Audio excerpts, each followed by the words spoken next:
आदाब नाजरीन, मैं त्रिदीप रमन एक बार फिर से हाजिर हूँ आपकी खिदमत में आपका चहेता टीवी शो हिंदुस्तान हमारा लेकर।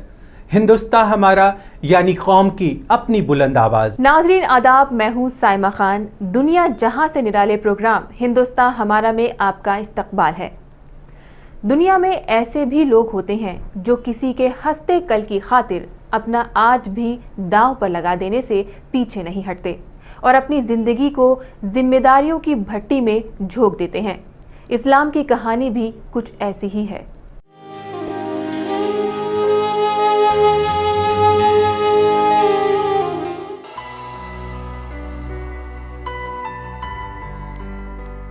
बेबसी और दर्द से भरी ये कहानी है मेरठ के किठौर कस्बे में रहने वाले मोहम्मद इस्लाम की।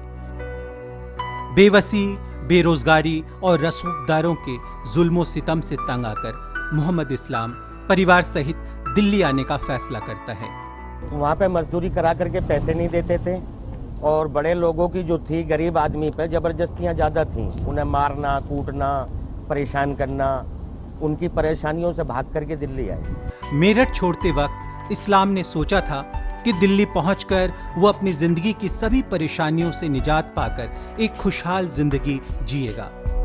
इस्लाम की खुशहाल जिंदगी का ख्वाब पूरा होना मुश्किल हो गया क्योंकि दिल्ली ने भी उसकी बेबसी को अनदेखा कर दिया।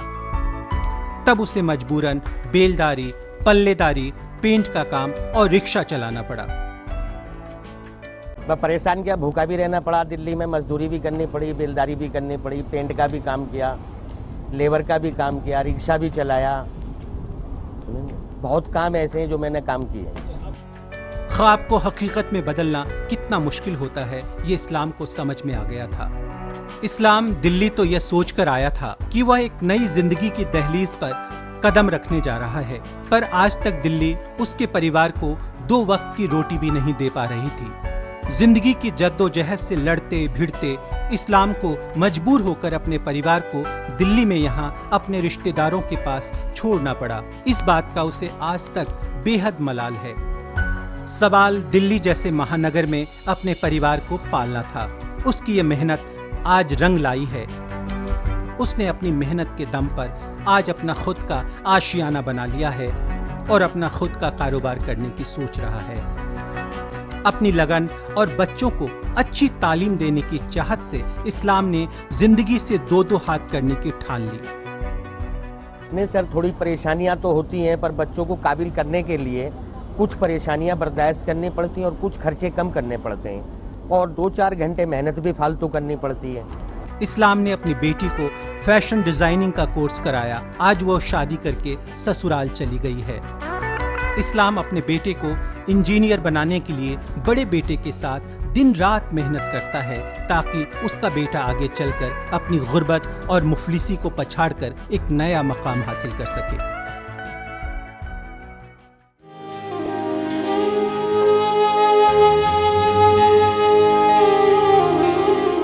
अवाम में इस्लाम की दास्तां बयानी के बाद अब वक्त हो चला है हमारी बात का।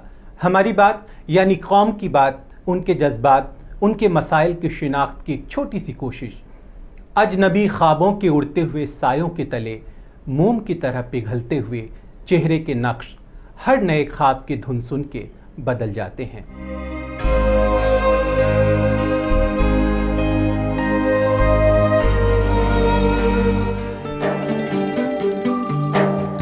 किसी भी मुल्क की कामयाबी में औरतों की खास अहमियत होती है।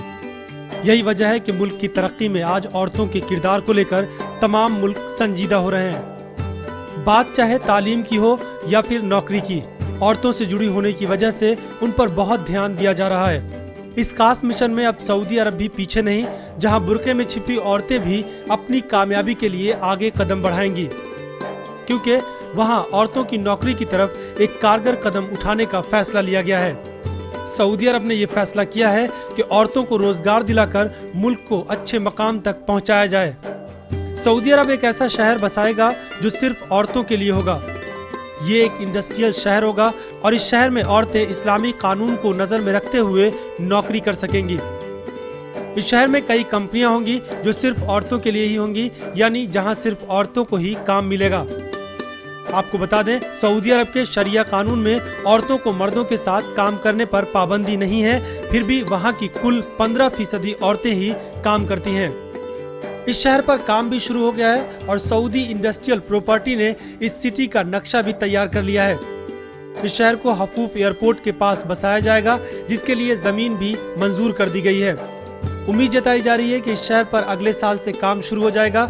इस शहर को बसाने का मकसद मुल्क की तरक्की में औरतों की हिस्सेदारी को बढ़ाना है और ये शहर आबाद होने के बाद औरतें अपने घरों से निकलकर अपना मनचाहा काम कर सकेंगी। यही वजह है कि इसी तर्ज पर आगे और भी कई शहर बसाने का मंसूबा बनाया जा रहा है। इस शहर में सिर्फ औरतें ही होंगी और उनके लिए ही कामकाज का इंतजाम होगा। इस बात पर खास तौर पर ध्यान दिया गया है कि काम करने वाली औरतों को इस्लाम के कड़े कानून और उसके दायरे में रहकर ही काम करना होगा। गौरतलब है कि यहाँ की औरतें कामकाज के मामले में काफी पीछे हैं। इसकी वजह यहाँ सख्त कानून को माना जाता है। सऊदी अरब की हुकूमत पिछले काफी अरसे से औरतों को आगे बढ़ाने की कोशिश में जुटी है। हुकूमत की इस कोशिश के साथ औरतों को काम भी मिलेगा और उनके अंदर खुद एतमादी भी आएगी।